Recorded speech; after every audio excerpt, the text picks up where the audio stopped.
Start చేశాను. నేను అక్కడి నుంచి ఎంజాయ్ చేయడం మొదలుపెట్టాను నేరేషన్. ముందు కొంచెం నాకు నెమ్మదిగా స్టార్ట్ అయినా కానీ ఆయన ఎంజాయ్ చేసే తీరికి నాలో ఎనర్జీ పెరిగింది. కొంచెం నేరేషన్ కొంచెం బెటర్ అయింది. అంతా అయిన తర్వాత కాసేపు ఆయన సైలెంట్ ఉన్నారు.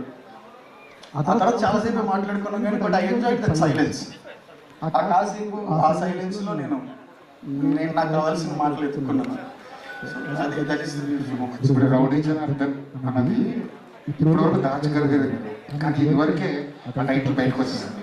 అలా బయటకు వచ్చేసిన తర్వాత ఫస్ట్ మూమెంట్ మనం ఇవ్వలేకపోతున్నాం ఫ్యాన్స్కి అన్న బాధ ఏమైనా ఉండేదా అప్పట్లో?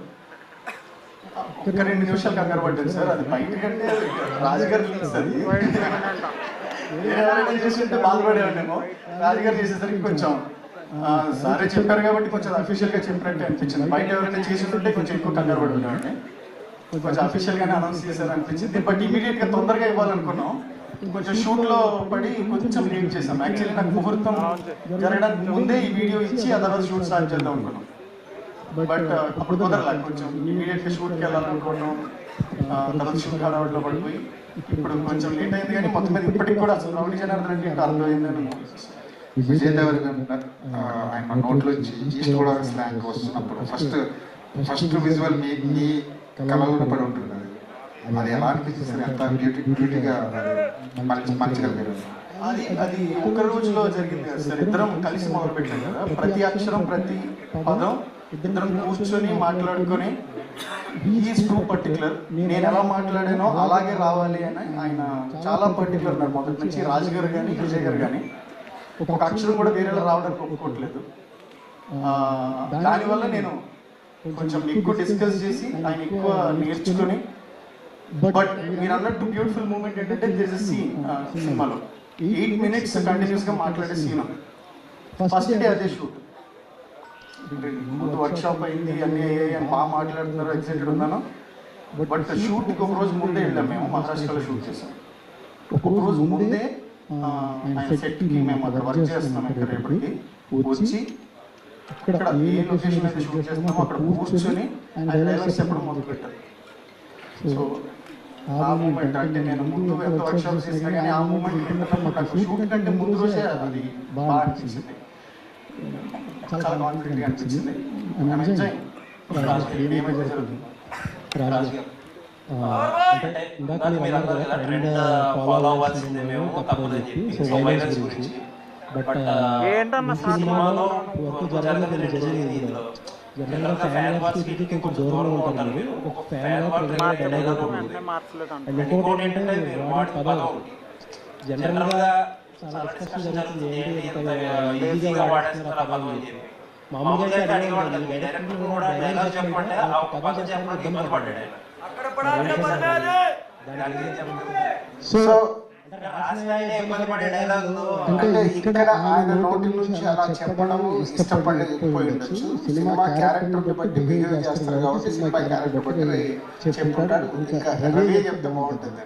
సార్ నేను చదువుకున్న మనిషిని. ఇక్కడ ఇంతమంది పీపుల్ రెచ్చగొట్టడానికి నేను ఏమైనా మాట్లాడచ్చు, కానీ నేను కరెక్ట్ కాదని నాకు తెలుసు. అలాగే మీడియా ఉన్నారు, ఇంతమంది ముందు అలాంటి పదం యూజ్ చేయకూడదు అనే సంస్కారం ఉంది. కానీ ఆ పాత్ర బూతులు మాట్లాడుతూ తెలుసు, కత్తి పట్టుకున్నాడు, ఒళ్ళంతా రక్తం పూసుకున్నాడు, అంతకంటే పద్ధతి ఎలా మాట్లాడతాడు అనేది అర్థం కాదు. మీరు చాలా రెస్పాన్సిబుల్గా నేను చెప్తే కానీ రవికిరణ్ గారు అంటే కూడా సినిమా అనేది ఇంకా పవర్ఫుల్ ఇన్ఫ్లుయెన్సర్ కదా.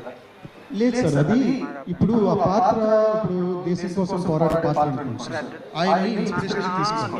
అప్పుడు అలాంటి పదాలు మాట్లాడితే కరెక్ట్ అని వీళ్ళందరూ తీసుకున్నాడు. ఆ మనిషి ఎలా ఉన్నాడో చూశారు కదా. అలాంటి పాత్రని ఆ పాత్రలాగా చూడాలని నా ఉద్దేశం. ఇంకొకటి విజయ్ గారి సినిమాల్లో జనరల్గా స్లాంగ్ విషయంలో కొద్దిగా మిక్స్డ్ రియాక్షన్స్ వస్తూ ఉంటాయి సార్. కొంచెం వేరే స్లాంగ్ వస్తూ ఉంటుంది. తెలంగాణ స్లాంగ్ అంటే ఏ క్యారెక్టర్ వేరే స్లాంగ్ కనిపిస్తూ ఉంటుంది. సో దాన్ని ఎలా కేర్ చేస్తున్నారు? చాలా కేర్ తీసుకుంటారు. మొదటి నుంచి నాకంటే కూడా ఆయన ఎక్కువ కేర్ చేస్తున్నారు. అది అంటే ముందు వాటి గురించి కాదు, నేను నరేషన్ ఇచ్చినప్పుడే నేను పర్టికులర్ యాసలో ఆయన నరేషన్ ఇచ్చాను. ఆయనకి అది నచ్చింది, రాజు గారు కూడా అది నచ్చింది. మొదటి నుంచి కథ ఎంత బాగుందో ఇది కూడా అంత బాగుంది, డైలాగ్స్ లో ఉన్న యాస అంత బాగుంది, దాన్ని అస్సలు లూజ్ అవ్వకూడదు మనం. ఈ విషయంలో పర్టికులర్ అని రాజు గారు నాకు చెప్పారు, విజయ్ గారు. సో ఆయన నుంచి ఎక్కువ ఇంట్రెస్ట్ ఉంది కాబట్టి, శ్రద్ధ ఉంది కాబట్టి అది ట్రాన్స్లేట్ అవుతుంది స్క్రీన్ పైన. మేము చాలా ఎంజాయ్ చేస్తున్నాము ఆయన అలా మాట్లాడుతుంటే. So accurate.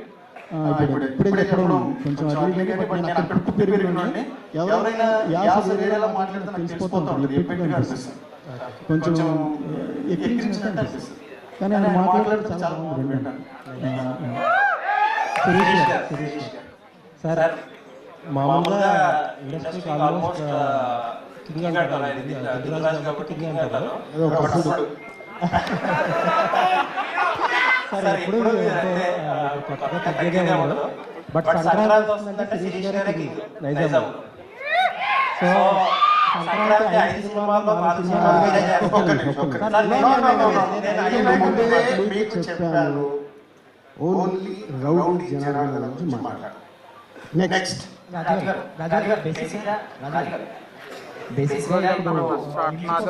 స్పెషల్ బడ్జెట్ పెడుతున్నారు, ఒక ఇంప్రెషన్ కోసం అంటారు. మీరు కూడా ఇప్పుడు చెప్పారు ఎంత బడ్జెట్ అనే షాప్. మీరు ఓపెన్ గా చెప్తారు కాబట్టి అడుగుతున్నా, అసలు ఏంటి ఎంత బడ్జెట్ అయింది, ఎంత విజువల్ చేయడానికి వెళ్ళారు?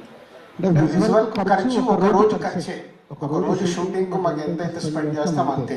సో జనరల్ గా దానికి మేము చాలా ఆలోచిస్తాం. ఏంటి రవి ఒక రోజు నాకు షూటింగ్ పెరుగుతుంది అంటే, రవి వచ్చినది చాలా సింపుల్ గా కన్విన్స్ చేసింది. వైట్ షాట్ ఉంది కదా సరే, సినిమాలో షాట్ అదే వాడుతున్నారు, అంతకు ముందు బట్టికే హాఫ్ డే షూట్ దీనికోసం స్పెండ్ చేస్తున్నారు. అది సినిమాలో వాడే షాట్. బడ్జెట్ అనేది ఓపెన్ గా ఒక రోజు కలెక్షన్